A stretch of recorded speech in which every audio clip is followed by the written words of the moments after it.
کہ اللہ رب العزت فرماتے ہیں کہ اس کے اندر ہم نے قرآن پاک کو نازل فرمایا، یعنی کہ قرآن پاک کا نزول رمضان کے اندر ہوا ہے۔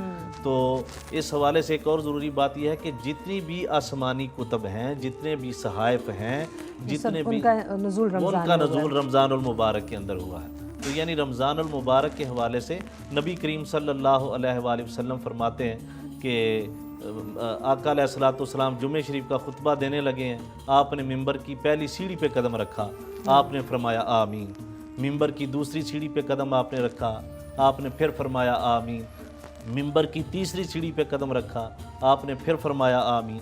صحابہ اکرام رضوان اللہ علیہم اجمعین نے بعد میں آپ سے دریافت کیا کہ یا رسول اللہ صلی اللہ علیہ وسلم، آج خلاف معمول آپ نے جو عمل فرمایا ہے یہ ہماری سمجھ میں نہیں آیا کہ آپ نے ممبر کی پہلی سیڑھی پہ قدم رکھا تو آمین فرمایا، دوسری پہ رکھا آپ نے آمین فرمایا، تیسری سیڑھی پہ قدم مبارک رکھا آمین فرمایا، اس سے پہلے آپ نے یہ عمل مبارک نہیں فرمایا۔ تو آپ نے ارشاد فرمایا کہ میں نے جب ممبر کی پہلی سیڑھی پہ قدم رکھا تو جبریل امین حاضر ہوئے، انہوں نے عرض کی یا رسول اللہ صلی اللہ علیہ وسلم، جس کی زندگی میں رمضان آیا اور اس نے رمضان کے روزے رکھ کے اپنے اوپر جنت کو واجب نہ کر لیا، اپنے اوپر جنت کو واجب کر کے اپنی نجات کا سبب نہ بنا لیا، وہ شخص ہلاک ہو جائے۔ تو آپ نے فرمایا، میں نے کہا آمین۔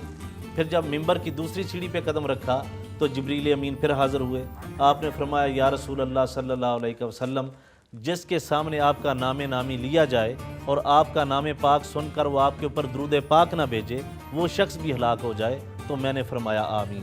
جب ممبر کی تیسری سیڑھی پہ قدم رکھا تو جبریل امین نے عرض کی یا رسول اللہ صلی اللہ علیہ وسلم کہ جس کی زندگی میں اس کے والدین زندہ ہوں یا ان میں سے کوئی ایک زندہ ہو اور اس کا ادب اور احترام کر کے وہ جنت کو اپنے اوپر واجب نہ کر لے، وہ بھی ہلاک ہو جائے۔ تو نبی کریم صلی اللہ علیہ وآلہ وسلم کا یہ فرمانا کہ رمضان المبارک کے حوالے سے دیکھیے کہ جبریل امین اس شخص کے لیے بد دعا کر رہے ہیں جو رمضان المبارک کا احترام نہیں کرتا، رمضان المبارک کے روزے نہیں رکھتا۔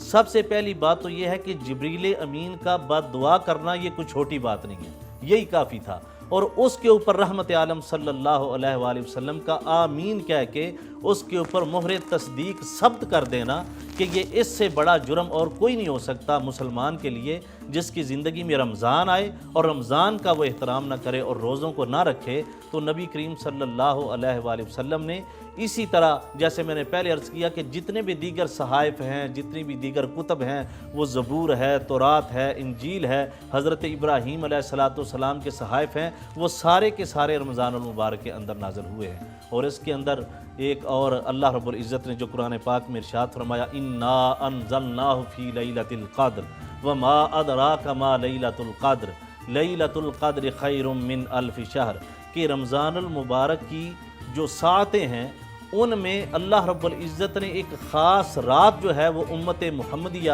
کو عطا فرمائی ہے، وہ یہ ہے کہ اس میں 27 رمضان المبارک کو جو عام روایات کے مطابق ہے یا ایک طاق رات ہو سکتی ہے آخری عشرہ میں، اس کے اوپر اللہ رب العزت فرماتا ہے کہ یہ رات جو ہے یہ 1000 مہینوں سے بہتر جو ہے اور ان سے افضل جو ہے وہ رات ہے۔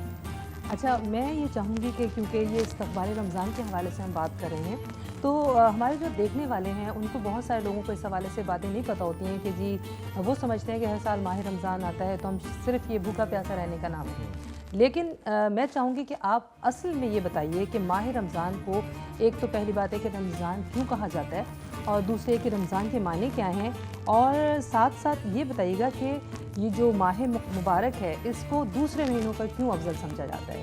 جی بسم اللہ۔ اصل بات یہ ہے کہ اس ماہ مبارک کو دوسروں مہینوں پر افضل اس لیے سمجھا جاتا ہے کہ اس کی جو سب سے اسپیسیفک چیز اللہ رب العزت نے ارشاد فرمائی ہے وہ یہ ہے کہ اس کے اندر نزول قرآن ہوا، کہ قرآن پاک کا نزول اس مہینے کے اندر ہوا ہے، اس لیے اس کو دوسرے مہینوں سے سبقت حاصل ہے۔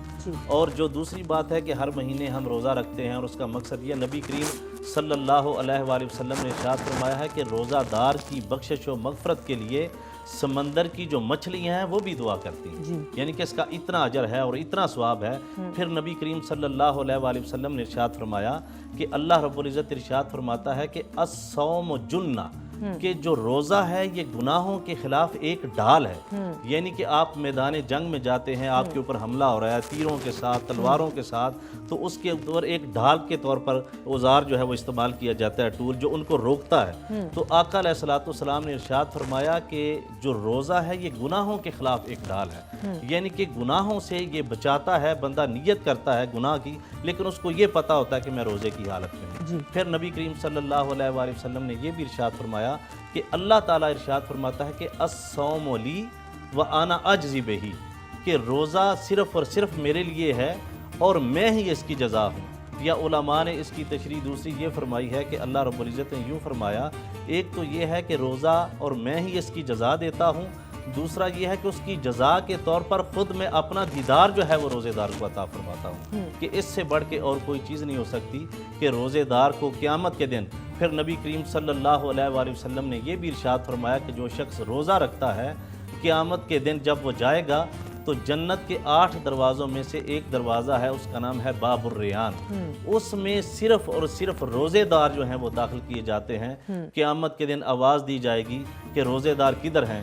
جب روزے دار اکٹھے ہو جائیں گے تو ان روزے داروں کو اس باب الریان سے جنت میں داخل کر دیا جائے گا، پھر اس کے بعد اس دروازے کو بند کر دیا جائے گا، کسی اور کو اس میں داخل نہیں کیا جائے گا۔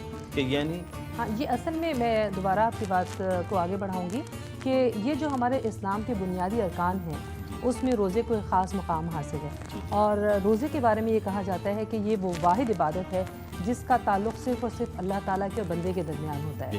اور اس حوالے سے یہ بھی کہا جاتا ہے کہ جب ماہ رمضان المبارک کا آغاز ہوتا ہے تو شیاطین کو قید کر دیا جاتا ہے اور جنت کے دروازے کھول دیے جاتے ہیں۔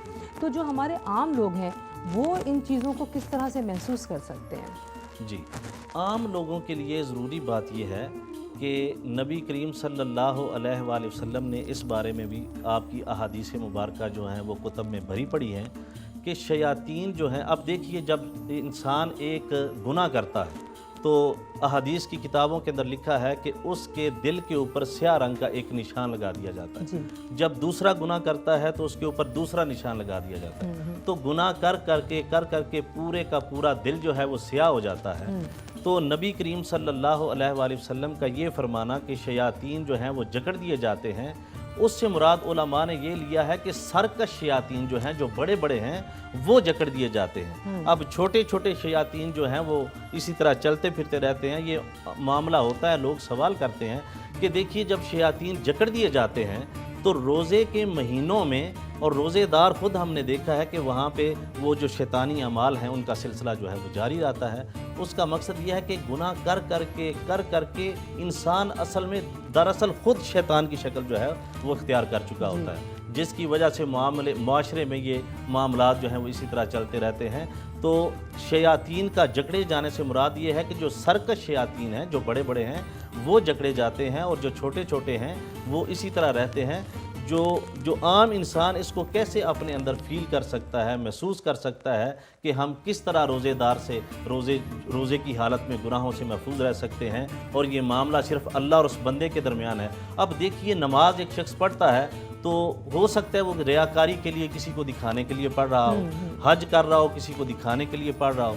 اب دیکھیں کہ روزہ دار جو ہے وہ اگر ایک کمرے کے اندر بالکل اکیلا موجود ہے، کوئی دیکھنے والا اس کو موجود نہیں، وہاں پہ طرح طرح کی نعمتیں پڑی ہوئی ہیں، پھل پڑے ہوئے ہیں، اور پانی کی ٹھنڈی جو ہیں وہ چیزیں وہاں پہ موجود ہیں، مشروب طرح طرح کے وہاں پہ موجود ہیں، لیکن اس کو پتہ ہے کہ میں روزے سے ہوں اور یہ معاملہ میرا اور میرے اللہ کے درمیان ہے، اور وہ دیکھ رہا ہے۔ اس لیے فرمایا کہ روزے کا معاملہ اللہ اور بندے کے درمیان ہے، دوسرے معاملات تو وہ کسی کو دکھانے کے لیے کر سکتا ہے، لیکن روزہ ایسا عمل ہے کہ جب وہ اکیلا بھی ہوتا ہے تو اس کو پتہ ہوتا ہے کہ میں اکیلا ہوں، لیکن روزہ جو ہے یہ میرا اللہ رب العزت بچ رہا ہوں ان چیزوں سے، اور اللہ رب العزت جو ہے وہ دیکھ رہا۔ اس لیے ایک چیز اور بھی ہے، وہ یہ ہے کہ بہت سارے لوگ جو ہیں جب عام دنوں میں جو ان کے روزمرہ کے معمولات ہوتے ہیں، جب انہیں پتہ چلتا ہے کہ اب جی ماہ رمضان المبارک کا آغاز ہونے ہی والا ہے، تو جیسے کہتے ہیں نا کہ پہلے سے شعبان کے روزے رکھنے لگ جاتے ہیں کہ آہستہ آہستہ کر کے روٹینز میں آ جائیں گے۔ پھر یہ ہے کہ عام دنوں میں جو آپ کا روزمرہ کا کھانا پینا ہوتا ہے یا بہت سارے لوگ ایسے ہوتے ہیں جو نماز کی پابندی نہیں کرتے لیکن سوچتے ہیں کہ اب کیونکہ یہ ماہ مبارک آنے والا ہے، کیونکہ یہ تو کہتے ہیں نا کہ رمضان المبارک تو اللہ تعالیٰ کا دیا ہوا تحفہ ہے، یہ ایک نعمت ہے، یہ ایک مہمان ہے جو اللہ کا مہمان ہے اور صرف ایک مہینے کے لیے آتا ہے ہمارے پاس، تو ہم اس کے لیے ایک کہتے ہیں نا کہ خصوصی تیاری کرتے ہیں۔ جب کوئی عام مہمان بھی ہمارے گھروں میں آتے ہیں تو ہم سوچتے ہیں کہ ان کے لیے کس طرح کی تیاری کی جانی چاہیے، تو جو لوگ ہوتے ہیں وہ عموماً کوشش کرتے ہیں کہ جی بری چیزوں سے بچیں، اچھائیوں کی طرف جائیں۔ ان میں وہ کون کون سے عوامل ہیں جو خاص طور پر جو انہیں اختیار کرنے چاہیے کہ جس سے وہ آہستہ آہستہ کر کے اس رمضان المبارک کے مہینے میں داخل ہو سکے؟ اصل میں بات یہ ہے کہ ہمارے معاشرے کا جو ایک المیہ ہے اور ستم ہے وہ یہ ہے کہ ہم نے رمضان المبارک کے اس مقدس اور بابرکت مہینے کو، جس کو کہ قیام اللیل کے لیے اللہ رب العزت نے نازل فرمایا، روزے رکھنے کے لیے، اور مقاصد میں جو سب سے بڑا مقصد ہے لعلکم تتقون، تاکہ تقوی اختیار کیا جائے۔ اب ہمارا جو ایک المیہ ہے وہ یہ ہے کہ جب سحری ہوتی ہے تو ہم اس قدر کھانا جو ہے وہ تناول کرتے ہیں اس نیت کے ساتھ کہ سارا دن ہم نے بھوکا رہنا ہے، تو اب ہم سحری کے وقت کھانا جو ہے وہ پیٹ بھر کے نہ کھائیں تو پھر کیا کریں؟ اور اس طرح اتنا پیٹ بھر کے کھانا کھا لیتے ہیں کہ کسی قسم کی گنجائش باقی نہیں رہتی، بندہ وہ عبادت کے لیے اپنے آپ کو ایزی فیل نہیں کر رہا ہوتا۔ اور اسی طرح جب افطاری کا ٹائم ہوتا ہے اور پھر اتنا پیٹ بھر کے سیر ہو کے کھانا کھاتے ہیں، پھر پوچھیں بھئی اب کیوں کھا رہے ہیں؟ بھئی سارا دن بھوکے رہے ہیں، اب کیوں نہ کھائیں؟ یعنی کہ سحری کے وقت اس لیے زیادہ کھانا کہ سارا دن بھوکے رہنا ہے۔ اصل میں روزے کا وہ کہتے ہیں نا کہ ایک مقصد یہ بھی ہے، فوت ہو جاتا ہے، مقصد یوں فوت ہو جاتا ہے کہ اصل میں تو دیکھیں جب ہم بھوکے پیاسے رہتے ہیں تو ہمیں دوسروں کی بھوک پیاس کا بھی احساس ہوتا ہے، اور یہ ہوتا ہے کہ آپ اس لحاظ سے جو ہے وہ نیڈیز جو ہیں ان کا خیال کریں اور زیادہ سے زیادہ سخاوت کریں۔ جیسا کہ عام جو ایام ہیں ان میں اگر آپ ایک نیکی کرتے ہیں تو اس کا آپ کو اجر ہے، نفل ایک پڑھیں تو ایک کا اجر ہے، رمضان المبارک میں ایک نفل پڑھیں تو 70 نوافل کا اجر ہے، ایک نفل جو ہے وہ کنورٹ ہو کہ اس کا اجر ایک فرض کے برابر قرار دیا جاتا ہے، یعنی کہ اس قدر اس کا اجر و ثواب ہے، خیرات کا اس قدر اجر و ثواب ہے۔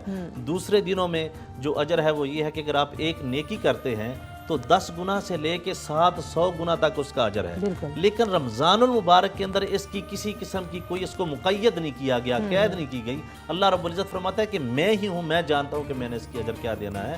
تو مطلب یہ ہے کہ جب اس قدر اجر ہو تو آپ اس مہینے میں خیرات کریں، اپنے ہمسایوں کا خیال کریں، اپنے رشتہ داروں کا خیال کریں کہ کون کون سے ضرورت مند ہیں، ان کا کس حوالے سے خیال کیا جا سکتا ہے، یعنی کہ معاشرے کے اندر ایک ایسا ماحول جو ہے وہ کریٹ کیا جائے جس کے ہمدردی اور اسلام کی روح جو ہے وہ سب کے سامنے نکھر کے آ جائے۔ تو اس حوالے سے ہمیں ان چیزوں کا خاص طور پر خیال کرنا چاہیے، خیرات جتنی زیادہ سے زیادہ کریں، صدقات جتنے زیادہ سے زیادہ کریں، تاکہ معاشرے کے اندر اب دیکھیے کہ زکوٰۃ ایک ایسا عمل ہے کہ رمضان المبارک کے لوگ زکوٰۃ زیادہ سے زیادہ دیتے ہیں۔ جب آپ روزہ رکھ لیتے ہیں تو نبی کریم صلی اللہ علیہ وآلہ وسلم نے ارشاد فرمایا کہ ہر مال کی زکوٰۃ ہے، آپ کے جسم کی بھی ایک زکوٰۃ ہے، اور جسم کی زکوٰۃ جو ہے وہ روزے کی شکل میں آپ جو ہے وہ ادا کرتے ہیں۔ بالکل بالکل، اور کہتے ہیں نا کہ لغت میں صوم و صیام کے معنی ہی امساک ہیں، یعنی کہ مطلقاً رک جانا، اور اس میں یہ بھی ہے کہ خاص بات یہ ہے کہ ہم لوگ کیونکہ ایک مخصوص ٹائم میں جو بھوکے پیاسے رہتے ہیں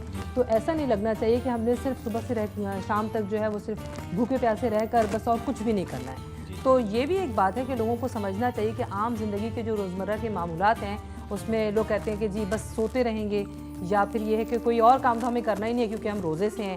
اور بہت سارے لوگ ایسے بھی ہوتے ہیں جو یہ سوچتے ہیں کہ جی ٹھیک ہے ہم نے روزہ رکھا ہوا ہے لیکن اب جو ہے نا وہ ہم ٹھیک ہے بری بات کہہ دیتے ہیں، کوئی بات نہیں ہے، کبھی کبھی مال میں کاروبار میں بھی کبھی کبھی اوپر نیچے آپ کو پتہ ہے لوگ کرتے ہیں۔ بالکل بالکل، یہ قطعاً اس کی ممانعت کی گئی ہے۔ اب دیکھیے کہ اب معاملات ایسے ہیں، گرمی ہے ہم روزہ نہیں رکھیں گے، یہ ہے ہم روزہ نہیں رکھیں گے۔ اب ذرا غزوہ بدر کی طرف دیکھیں کہ نبی کریم صلی اللہ علیہ وآلہ وسلم کے صحابہ اکرام نے 17 رمضان المبارک کو روزے کی حالت میں، جو پہلی جنگ اسلام اور کفر کی ہوئی ہے وہ روزے کی حالت میں، تو یہ جو جتنے بھی عذر ہیں یہ کوئی معنی نہیں رکھتے۔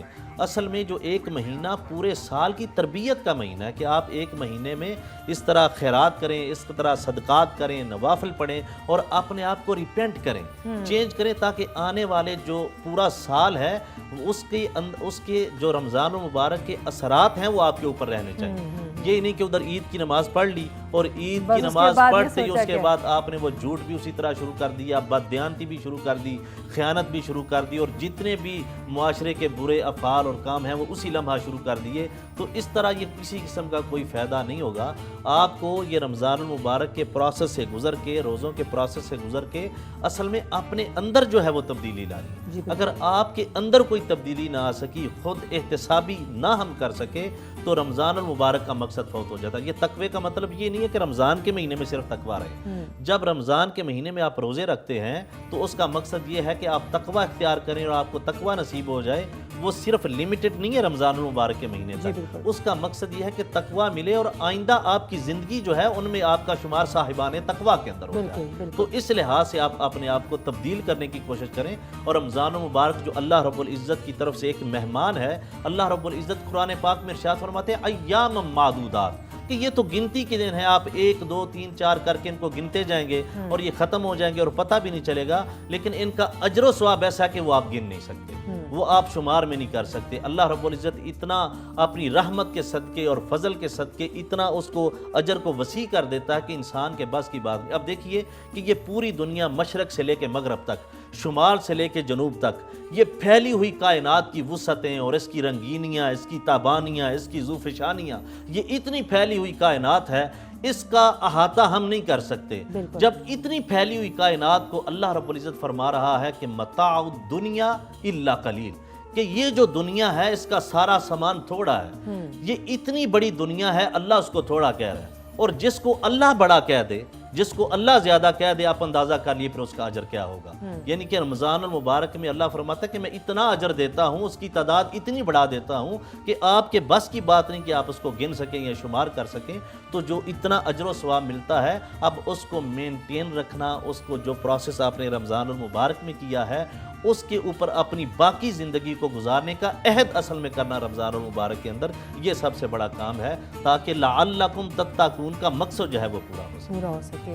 بہت بہت شکریہ. آج کے اس پروگرام استقبال رمضان کے اس پہلے پروگرام میں آج آپ نے بڑی ہی سیر حاصل گفتگو کی. اور میں سمجھتی ہوں کہ ناظرین، ہمارے آج کے اس پروگرام میں جو پہلا پروگرام ہے استقبال رمضان، یقیناً آپ نے آج کی اس گفتگو سے بہت کچھ سیکھا ہوگا، سمجھا ہوگا، اور یقیناً اس پر عمل کرنے کی بھی پوری کوشش کریں گے. اس وقت ہم جا رہے ہیں ایک چھوٹے سے بریک پر، اور میں بتاتی چلوں کہ بریک کے بعد جب ہم واپس آئیں گے تو انشاءاللہ نعتوں کا سلسلہ بھی ہوگا اور ہمارے دیگر مہمانان ہوں گے. ساتھ ساتھ ہمارے پاس ایک کھانے کی ریسیپی بھی موجود ہے.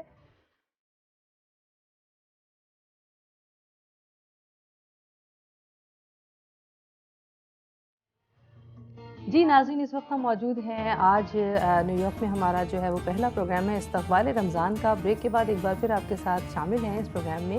اور جیسا کہ آپ کو معلوم ہے کہ جب ذکر ہو اس طرح کی محافل کا تو نعت رسول مقبول صلی اللہ علیہ وسلم بھی ضرور شامل کی جاتی ہے. اور اسی حوالے سے ہمارے پاس نعتیہ شعر بھی ہے کہ زہ مقدر حضور حق سے سلام آیا، پیام آیا، جھکاؤ نظریں بچھاؤ پلکیں، ادب کا اعلیٰ مقام آیا. ہمارے آج کی اس محفل میں میرے ساتھ موجود ہیں اس وقت اقرا شبیر. میں آج چاہوں گی کہ ان سے آپ کی ملاقات کرواؤں اور ان سے جانتے ہیں کہ نعت کے حوالے سے آج یہ ہمیں کیا پیش کریں گے. السلام علیکم اقرا. وعلیکم السلام. کیسی ہیں آپ؟ الحمدللہ. آپ کیسی ہیں؟ رمضان المبارک کی بہت بہت مبارکباد. خیر مبارک. اچھا اقرا، یہ بتائیے کہ آپ رمضان کے حوالے سے کیا خصوصی کوئی تیاریاں کرتی ہیں، اور نعتوں کے حوالے سے بتائیے ساتھ میں کہ رمضان میں نعتوں کا سلسلہ چلتا ہے. سلسلہ ماشاءاللہ سے بہت زیادہ، رمضان جیسے ہی شروع ہوتے ہیں ربیع الاول سے ماشاءاللہ شروع ہو جاتے ہیں، اور میلادیں، رشتہ داروں کے گھر پہ میلاد ہوتی ہے، درس ہوتے ہیں، تو اس میں بہت شوقیتاً جاتی ہوں اور بہت اچھا لگتا ہے وہاں پر پڑھنا، میلاد، نعتیں پڑھنا. اچھا چلیں، یہ تو بہت اچھی بات ہے. پاکستان میں تو ایسی محافل بہت سی ہوتی ہیں. امریکہ میں رہتے ہوئے آپ کو یہاں پر رمضان میں جانے کا اتفاق ہوتا ہے؟ پاکستان میں دیکھا جائے تو وہاں بہت زیادہ جانا ہوتا ہے، لیکن امریکہ آنے کے شروع پہلے سال میں اتنا زیادہ نہیں پتہ تھا، لیکن اب ماشاءاللہ بہت زیادہ جب سوشلائز کرنا شروع کیا ہے تو آئیڈیا ہو گیا ہے کہ کہاں جانا ہے، کس کے گھر درس ہے، کس نے میلاد رکھی ہے، کس کے گھر نعتیں ہیں، تو ماشاءاللہ اب جا کے بہت زیادہ ہو گیا. اور پھر ہماری کمیونٹی میں نے دیکھا ہے ماشاءاللہ کہ رجحان بھی بہت بڑھ گیا اب نعت خوانی کے حوالے سے. اور آپ جیسے ینگسٹرز جب نعت پڑھتے ہیں تو بہت اچھا لگتا ہے تو میں چاہوں گی کہ آج ہمارے امریکہ کے رہنے والوں کے لیے بھی آپ کو نعت پیش کیجیے. ضرور ضرور. کون سی نعت ہے؟ جنید جمشید کی نعت ہے, الہی تیری چوکھٹ پر. بڑی پسند ہے مجھے یہ نعت, تو آج میں وہ پیش کرنا چاہوں گی. چلیے پھر ضرور ہو جائے. الہی تیری چوکھٹ پر بھکاری بن کے آیا ہوں, سراپا فقر ہوں, عجز و ندامت ساتھ لایا ہوں. الہی تیری چوکھٹ پر بھکاری بن کے آیا ہوں, سراپا فقر ہوں, عجز و ندامت ساتھ لایا ہوں. بھکاری وہ کہ جس کے پاس جھولی ہے نہ پیالہ ہے, بھکاری وہ جسے حرص و ہوس نے مار ڈالا ہے. متاع دین و دانش نفس کے ہاتھوں سے لٹوا کر, سکون قلب کی دولت ہوس کی بھیٹ چڑھوا کر, لٹا کر ساری پونجی غفلت و عصیاں کی دلدل میں سہارا لینے آیا ہوں. تیرے کعبے کے آنچل میں گناہوں کی لپٹ سے کائنات قلب افسردہ, ارادے مزمحل ہمت شکستہ, حوصلے مردہ, کہاں سے لاؤں طاقت دل کی سچی ترجمانی کی, کہ اس جنجال میں گزری ہے گھڑیاں زندگانی کی. خلاصہ یہ کہ بس جل بھن کے اپنی روح سیاہی سے, سراپا فقر بن کر اپنی حالت کی تباہی سے, تیرے دربار میں لایا ہوں اپنی اب زبوں حالی.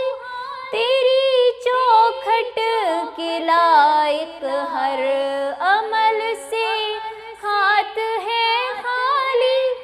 یہ تیرا گھر ہے, تیرے محل کا دربار ہے مولا, سراپا نور ہے, ایک محبت انوار ہے مولا.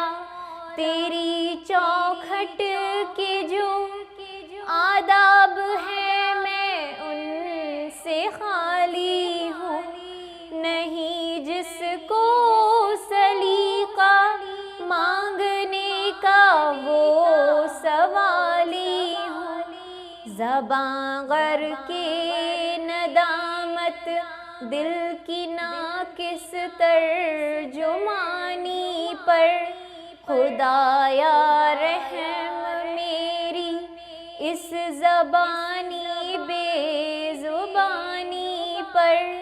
یہ آنکھیں خشک ہیں یا رب, انہیں رونا نہیں آتا, سلگتے داغ ہیں دل میں جنہیں دھونا نہیں آتا. الہی تیری چوکھٹ پر بھکاری بن کے آیا ہوں, سراپا فقر ہوں, عجز و ندامت ساتھ لایا ہوں.